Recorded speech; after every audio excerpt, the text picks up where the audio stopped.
নমস্কার, সন্ময় স্পিক্স থেকে বলছি। সন্ময় বন্দ্যোপাধ্যায় আপনাদের জন্য এবং অবশ্যই আপনাদের ভাবনার জন্য। দেখুন, প্রসূতি মায়ের মৃত্যু মেডিকেল কলেজে অনেকগুলো প্রশ্ন একসঙ্গে আমাদের বাংলার মানুষের সামনে তুলে ধরলো। আপনি যদি গরিব মানুষ হন, আপনি যদি নিম্ন মধ্যবিত্ত মানুষ হন, আপনি যদি মধ্যবিত্ত মানুষ হন, আপনি কি সরকারি হসপিটালে গিয়ে আপনার পেশেন্ট, আপনার পরিবারের পেশেন্ট বা আপনার ওপর যে ওষুধ প্রয়োগ হচ্ছে, যে ওষুধ সরকার থেকে দেওয়া হচ্ছে, আপনি কি ভরসা করতে পারবেন? মেডিকেল কলেজে যে মামনি রুইদাস মারা গেলেন, তার সন্তান জানতেও পারল না তার মাকে। একদিকে সন্তানের নবজাতক সন্তান, অন্যদিকে মায়ের মৃতদেহ দেখল মেদিনীপুর। আর তারপর বোঝা গেল যে স্যালাইন বা কোনো একটা ওষুধ সংক্রান্ত গণ্ডগোলে শেষ পর্যন্ত মারা গেলেন মা। আমরা আজকে এই বিষয়টা নিয়ে এলাম কেন? আমরা সরাসরি যোগাযোগ করেছিলাম আর.জি. কর মেডিকেল কলেজ হসপিটালে যিনি প্রাক্তন ডেপুটি সুপার ছিলেন আক্তার আলী, যিনি সংবাদ মাধ্যমের সামনে মুখ খুলেছিলেন, যিনি বারবার মমতা বন্দ্যোপাধ্যায়ের বাড়িতে গিয়েছিলেন, এর নারায়ণ স্বরূপ নিগমের কাছে গিয়ে ডকুমেন্ট এই ওষুধ সংক্রান্ত দুর্নীতি এবং অন্যান্য দুর্নীতির ব্যাপারে মুখর হয়ে কাগজপত্র জমা দিয়েছেন, ডকুমেন্ট জমা দিয়েছিলেন, অ্যান্টি করাপশন ব্রাঞ্চে জমা দিয়েছেন, ভিজিলেন্স কমিশনে জমা দিয়েছেন, দিনের পর দিন এক দরজা থেকে আরেক দরজায় দৌড়েছিলেন এবং তারপর সন্দীপ ঘোষ বাহিনী মমতা বন্দ্যোপাধ্যায়কে দিয়ে এই ডেপুটি সুপারকে ট্রান্সফার করে দেন কলকাতা থেকে। তার কপালে জোটে একটা ট্রান্সফার। তারপর 31 বছরের ডাক্তারের দুর্ভাগ্যজনক মৃত্যুর পর সেই আক্তার আলী শেষ পর্যন্ত বুকে বল নিয়ে সরাসরি মামলা করেছিলেন কলকাতা হাইকোর্টে এবং তারপর তার সিবিআই তদন্ত হয়। আর.জি. কর মেডিকেল কলেজে মেডিকেল দুর্নীতি, মেডিসিন দুর্নীতি এবং অন্যান্য সমস্ত দুর্নীতি নিয়ে শেষ পর্যন্ত সিবিআই তদন্তে নামে এবং তার সেই ব্যাপারে সম্ভবত চার্জশিট জমা পড়েছে সন্দীপ ঘোষদের বিরুদ্ধে। সেই আক্তার আলীর কাছে আমি সরাসরি গিয়েছিলাম আজকে সন্ময় স্পিক্সে কথাগুলো শোনার জন্য, যে আজকে আপনার কি মনে হচ্ছে। ধরুন, আপনি সেদিন যে প্রশ্নটা তুলেছেন আলী সাহেব, আপনি যে প্রশ্নটা তুলেছিলেন যে এই মেডিকেল জগতের দুর্নীতির মধ্যে, নানান ধরনের দুর্নীতির মধ্যে মেডিসিন দুর্নীতিটাও একটা সাংঘাতিকভাবে আছে এবং এই মেডিসিন দুর্নীতিটা সন্দীপ ঘোষ বাহিনী চালাতেন এবং এর ডিভিডেন্ড যেত সর্বোচ্চ পরিবারের প্রভাবশালীদের পলিটিক্যাল অ্যাকাউন্টে। তো আপনি তো সেদিনকে প্রশ্নটা তুলেছিলেন, সেদিন যদি আপনার প্রশ্নটা অ্যাড্রেসড হতো, রাজ্যের মুখ্যমন্ত্রী যদি ভিজিলেন্স কমিশনকে দিয়ে তদন্ত করিয়ে সন্দীপ ঘোষের শাস্তিটাকে সুনিশ্চিত করতেন, আজকে কি এই মাকে মারা যেতে হতো? চোপড়ার যে এর মেডিসিন প্রস্তুতকারক, স্যালাইন প্রস্তুতকারক সংস্থা, তাকে গত ডিসেম্বর মাসে কর্ণাটক সরকারের ডেপুটেড তাদের তদন্তকারী টিম, সেন্ট্রাল ড্রাগ, রাজ্য ড্রাগকে নিয়ে গিয়ে শেষ পর্যন্ত তার প্রোডাকশন বন্ধ করতে বলে এবং তার প্রকিউরমেন্ট বন্ধ করা হয়। তারপরও তার ওষুধ রাজ্যের সমস্ত হসপিটালগুলোতে চলছে। নিশ্চিতভাবে তার ভাগিদার আছেন, আর্থিক ভাগিদার আছেন সর্বোচ্চ প্রভাবশালীরা এবং ভাগিদার আছেন বলে সেই ওষুধ আজও এই মুহূর্তে দাঁড়িয়ে সমস্ত হসপিটালগুলো স্টোর রুমে পড়ে রয়েছে। গতকাল শেষ পর্যন্ত আর.জি. কর মেডিকেল কলেজের এমএসবিপি তিনি নোটিফিকেশন জারি করে বলছেন এই 10টা ওষুধ যেন কোথাও কাউকে না দেওয়া হয়। ভাবতে পারেন কত বড় অপরাধ! তার মানে এই ওষুধগুলো এতদিন দেওয়া হয়েছে মানুষকে, যে মানুষগুলো মারা গেছেন বিভিন্ন সরকারি হসপিটালে, সেই মৃত্যুর জন্য এই ওষুধ বা এই স্যালাইন কি দায়ী নয়? কেউ বুকে হাত দিয়ে বলতে পারবেন যে দায়ী নয়? কেউ প্রশ্নটা করতে পারবেন? আমি সরাসরি গিয়েছিলাম আক্তার আলীর কাছে, সে ডেপুটি সুপার যিনি মামলা করে শেষ পর্যন্ত সন্দীপ ঘোষের ব্যাপারে দুর্নীতি তদন্তের একটা কিনারা করার চেষ্টা করেছেন আইনজীবী তরুণজ্যোতি তেওয়ারির সাহায্য নিয়ে। তো আজকে এই মুহূর্তে দাঁড়িয়ে আমি সরাসরি আক্তার আলীকে আপনাদের সামনে নিয়ে আসবো। তিনি স্পষ্টত বলেছেন মমতা বন্দ্যোপাধ্যায় স্বাস্থ্যমন্ত্রক সামলাতে পারছেন না, কিন্তু মুশকিল হচ্ছে কে বোঝাবে তাকে। গত 14 বছর ধরে এই স্বাস্থ্যমন্ত্রকটা নিজের হাতে রেখে দিয়েছেন, মাঝে মাঝে একে ওকে ডেপুট করে রেখেছেন। কি আছে মধু তার মধ্যে? আসলে কি আছে মধু সেইটা তো বোঝা যাচ্ছে যে শেষ পর্যন্ত ওই পশ্চিমবঙ্গ ফার্মাসিউটিক্যালস নামে ওই চোপড়ার যে কারখানা, যেখানে 3জন মালিক আছেন, 3জন মালিকই সম্ভবত এখন ফেরার, জানি না, এখনও পর্যন্ত কোনো খবর নেই। এই প্রতিবেদন যখন তৈরি করছি তখনও পর্যন্ত খবর নেই। শোনা যাচ্ছে তারা রাজ্যের বাইরে পালিয়ে গেছেন।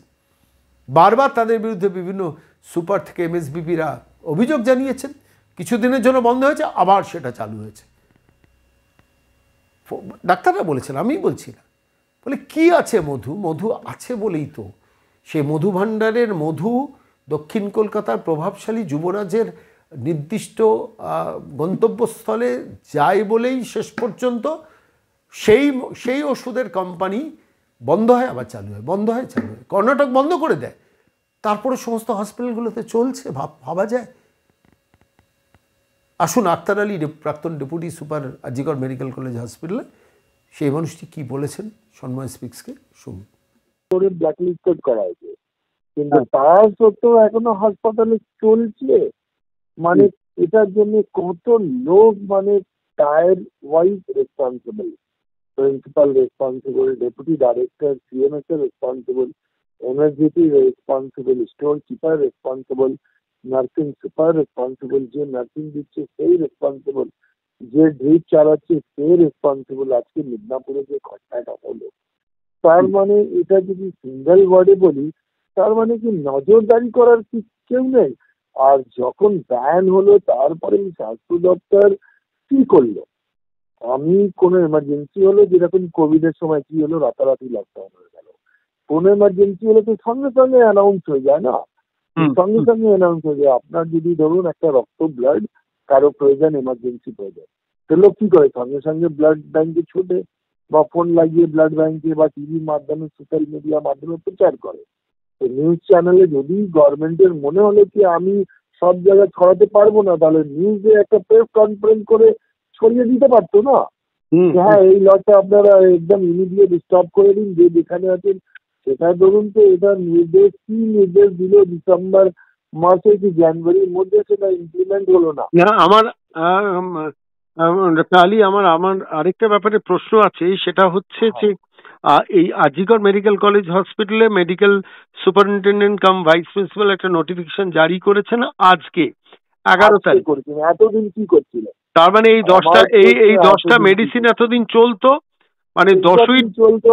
এবার রোগী মরছে, তো রোগী মরছে, এবার আপনার কল লিখে দেবে কি হার্ট ফেলিয়ার, পাম্প ফেলিয়ার। এবার যার মরেছে সে তো জানে না কি কারণে মরেছে, ঠিক, সে তো ডাক্তার না, পেশেন্ট পার্টি নেন। আপনি ওকে যা বলবেন যে এই কারণে আপনার রোগীর মৃত্যু হয়েছে, সেটাই বিশ্বাস করে নেবে।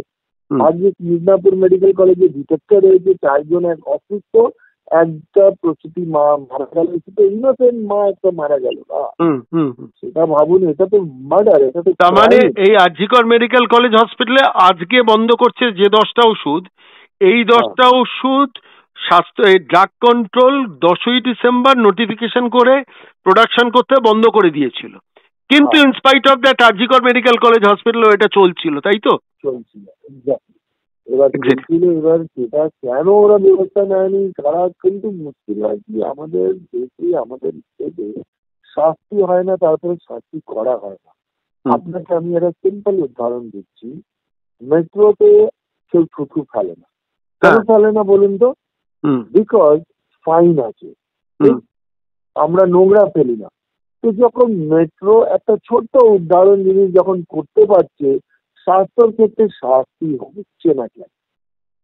তার কারণ এই ওষুধের কোম্পানিগুলোর সঙ্গে এখানকার ইনফ্লুয়েন্সিয়াল নেটওয়ার্ক কানেকশনটা জড়িত আছে। আমি এটা শুধু তাই না, আমার যে লাস্ট আমি প্রেস কনফারেন্স করেছি, সেখানে আমি এটাও বলার চেষ্টা করেছি যে এই দুর্নীতির জন্য আনএমপ্লয়মেন্ট বাড়ছে, ক্রাইম বাড়ছে।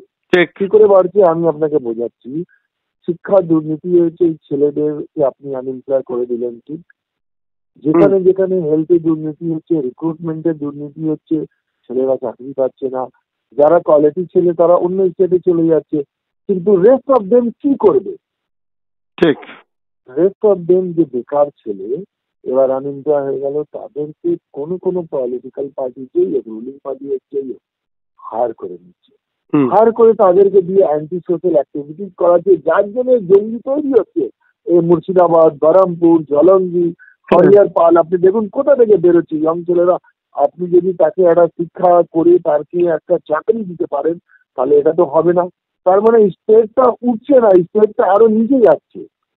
এবার এটা আমি জনগণকে বোঝাতে পারছি না, তার কারণ তাদের হচ্ছে লক্ষ্মী ভান্ডার, তাদের হচ্ছে মানে বিধবা ভাতা, কিন্তু এটা জনগণ বুঝতে পারছে না কি যে আসবে পাওয়ারে সেই এগুলো দেবে। তার জন্য আমি কি আমার প্রাণটাকে, মানে একটা যে মুখ্যমন্ত্রী সে তো বিধাতা না, মানুষের প্রাণ নিয়ে খেলা করছে। উনি হেলথ মিনিস্ট্রি ছেড়ে দিন, উনি তো খেলাতে পারছেন না। She is completely failure.